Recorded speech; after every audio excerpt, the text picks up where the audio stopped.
After a relative lull, North Korea exploded into action in every sense of the word.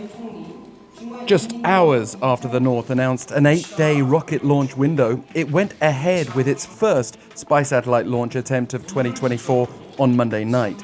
This was the same day that Chinese Premier Li Qiang was in Seoul for a trilateral summit with the leaders of South Korea and Japan. As well as whatever explosive diplomatic consequences that might have, the North state media reported Tuesday that the previous night's launch attempt had failed due to the air blast of the new type satellite carrier rocket during the first stage flight.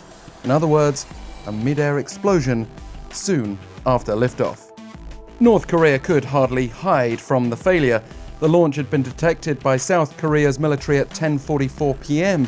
with an explosion following 2 minutes later, as demonstrated by this footage released by the South's Joint Chiefs of Staff. But this launch had reportedly been delayed to maximize its chances of success. There's been reported Russian technical support since last year. So what went wrong? North Korean experts have initially found that the accident was attributable to the operational reliability of a new liquid oxygen plus petroleum engine.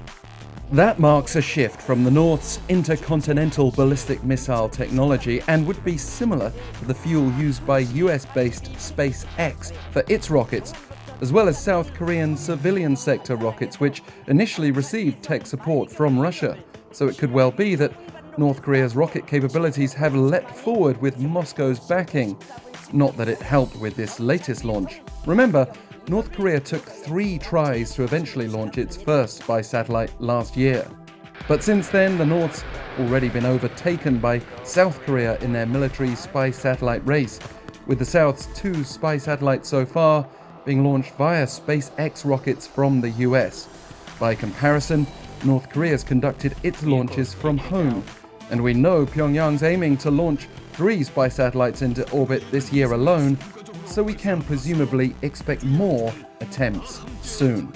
All this is in defiance of global warnings that North Korean rocket launches breach UN Security Council resolutions.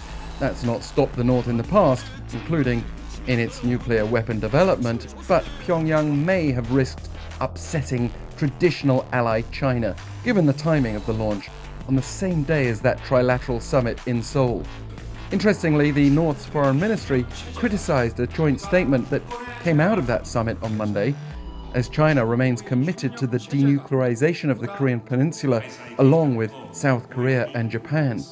Even if Premier Li Qiang stopped short of directly pressuring the North, Beijing would not have enjoyed Pyongyang's timing at all.